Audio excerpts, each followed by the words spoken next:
J'espère que vous allez bien m'entendre parce que je me suis installée dans un café que j'adore et qui s'est rempli ben, pas tout à fait, là. Il y a des gens en avant, il y en a dehors. Ben, je suis contente parce que ces petits cafés typiques font vivre les gens, nourrissent moins financièrement les personnes qui possèdent des chaînes comme Tim Hortons. Alors, je suis en Suède, dans une ville qui s'appelle Laholm, et je suis dans un konditori, qu'on dit. C'est une pâtisserie avec boulangerie puis café. Et je vais vous parler de deux phénomènes. Alors, ben, d'abord aussi, excusez mon look, j'ai dormi sur la plage hier, donc c'est mon look du matin, pas trop coiffé. Bon, je vais vous parler de deux phénomènes. Suite à un événement qui s'est passé en Grande-Bretagne, qui est l'intervention du premier ministre contre les gens qui s'opposent à l'immigration. Et je crois qu'on doit rajouter immigration illégale. Premier phénomène en lien avec les personnages. Personnages politiques, par exemple, mais ça s'applique aussi aux situations. Personnage politique qui veut être élu, il va dire une partie de ce que vous voulez entendre, une proportion, puis il va y avoir une autre proportion qui ne fait pas votre affaire, mais vous allez vous dire, souvent c'est le moins pire des deux, par exemple.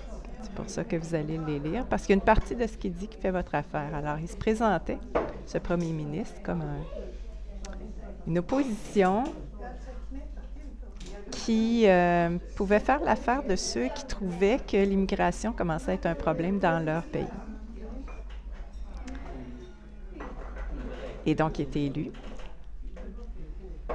Et je m'arrête là parce que je vais parler tout de suite après du deuxième phénomène que je voulais vous partager. Ça s'applique aux personnages, ça s'applique aux situations. J'ai déjà parlé de la cérémonie d'ouverture des Jeux olympiques qui comprenait une proportion importante de belles représentations,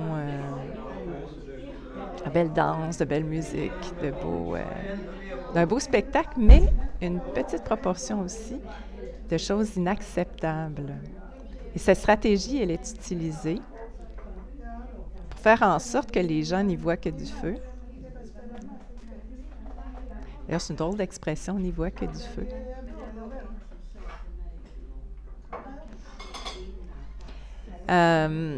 Bon, je reviens à mon propos. Désolée. Que les gens ne portent pas attention au petit pourcentage de choses inacceptables qui passent inaperçues pour plusieurs. C'est voulu pour que progressivement ces choses deviennent de plus en plus présentes, de façon évidente, claire, transparente, et mènent même à des lois.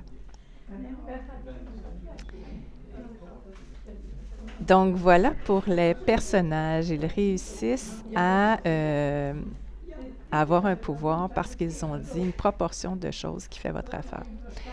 L'autre phénomène dont je veux vous parler, c'est les événements qui sont créés de toutes pièces et qui font en sorte que, par exemple, ce premier ministre, qui était conservateur par rapport à l'immigration, il a sévi contre les gens qui protestaient contre cette immigration.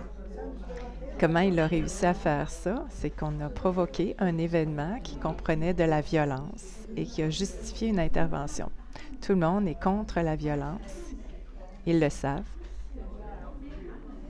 Ça va faire en sorte qu'on va accepter de voir passer des lois, des contraintes pour éradiquer cette violence.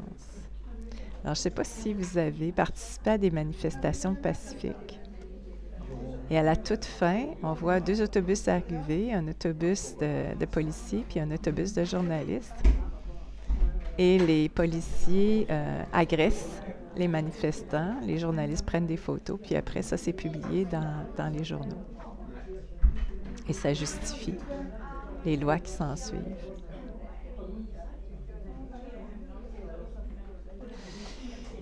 Alors, ben c'est ça, je voulais vous partager ça parce que je me rends compte que ma vision des choses est pas comme celle de tous les lanceurs d'alerte. Je remarque, j'observe certains phénomènes psychologiques qui font qu'on pogne par rapport à certains personnages. Alors, je vais les nommer, puis là, ça va faire en sorte que je sois encore moins populaire. Il y a tellement d'efforts mis en ce moment pour vous convaincre que Trump, il est de votre bord. Trump, Poutine et Poilievre, j'en ai déjà parlé, DeSantis et même Kennedy qui s'oppose à Fauci. Assange, nouveau personnage dans ce spectacle. Pourquoi je dis ça? C'est qu'encore, je nous invite à remarquer la proportion de ce que disent ces gens-là qui font votre affaire. Proportion de leur discours qui fait votre affaire avec une proportion d'autres choses qui passent inaperçues, qui ne fait pas votre affaire, qui font pas votre affaire. Et qui permettent à des médias traditionnels, par exemple, de discréditer. Cette proportion permet aux journaux de s'emparer de ces personnages et de les présenter sous leur mauvais jour. Alors, cette proportion, disons positive et négative, elle est utilisée à l'inverse dans les journaux traditionnels. Ça crée de la division.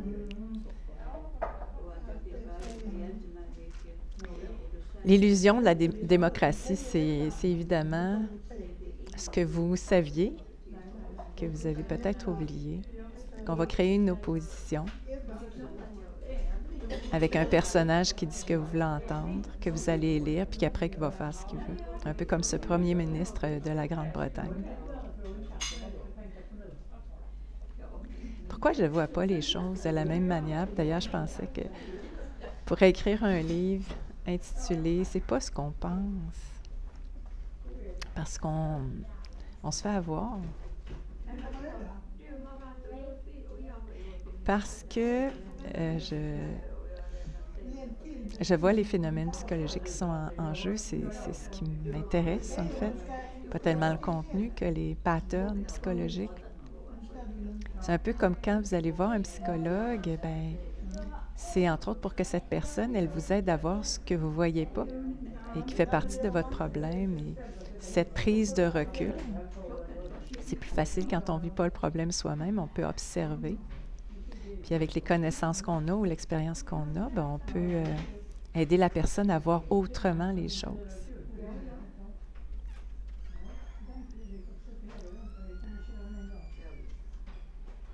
Je ne suis pas populaire maintenant. Je me dis éventuellement, on va en venir à être vraiment déçus. En ce moment, on a de l'espoir par rapport à certains personnages. On pense vraiment qu'ils peuvent faire quelque chose pour nous.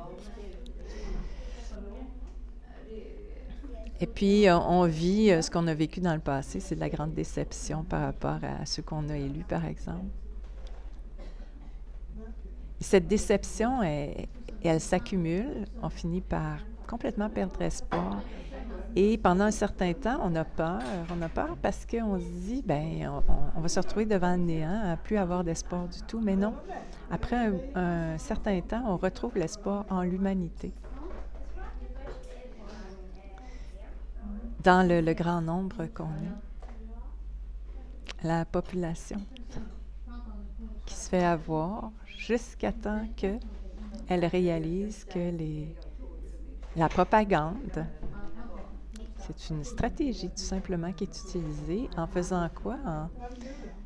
En propageant à travers une diversité de médias, que ce soit les traditionnels sociaux, les livres, la radio, tous les médias qui sont utilisés pour passer de l'information sont utilisés pour vous faire penser que si il y a un grand nombre de personnes qui le pensent ou qui voient les choses comme ça, c'est que ça doit être vrai. Le Twitter, c'est un bon exemple en passant. Musk. Musk, personnage. C'est le même phénomène qu'on retrouve. Il y a une proportion de ce qui circule dans ces médias, comme dans ce que Musk peut bien dire, qui fait votre affaire, puis il y a l'autre proportion où vous dites, ben, ça fait pas mon affaire, mais c'est moins pire que Facebook, etc. Dernièrement, j'étais avec quelqu'un qui croit vraiment que nous sommes responsables du changement climatique, puis j'invitais à poser une question, c'est d'abord, dans tout ce que tu me racontes, est-ce que tu étais là? Où est-ce que tu as pris ça d'abord? Où as-tu pris l'information? Est-ce que tu étais là, vraiment, pour attester que ce qui est écrit ou ce qui est raconté, c'est vrai? Et si tu réalises que ce qui est dit, là, cette information-là, amène à générer de la peur chez les gens et justifier une intervention qui vise à contraindre, à surveiller ou à contrôler. Pose-toi des questions. Je vais vous montrer le petit café.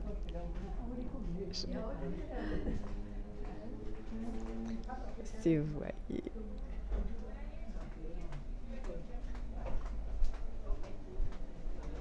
Hey!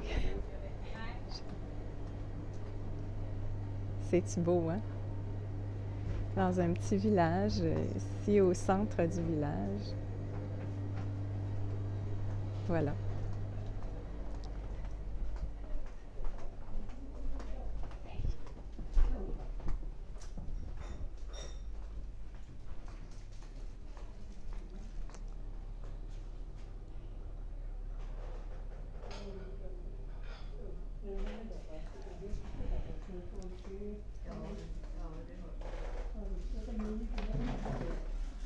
Ben voilà ce que, oups, voilà ce que je voulais vous dire.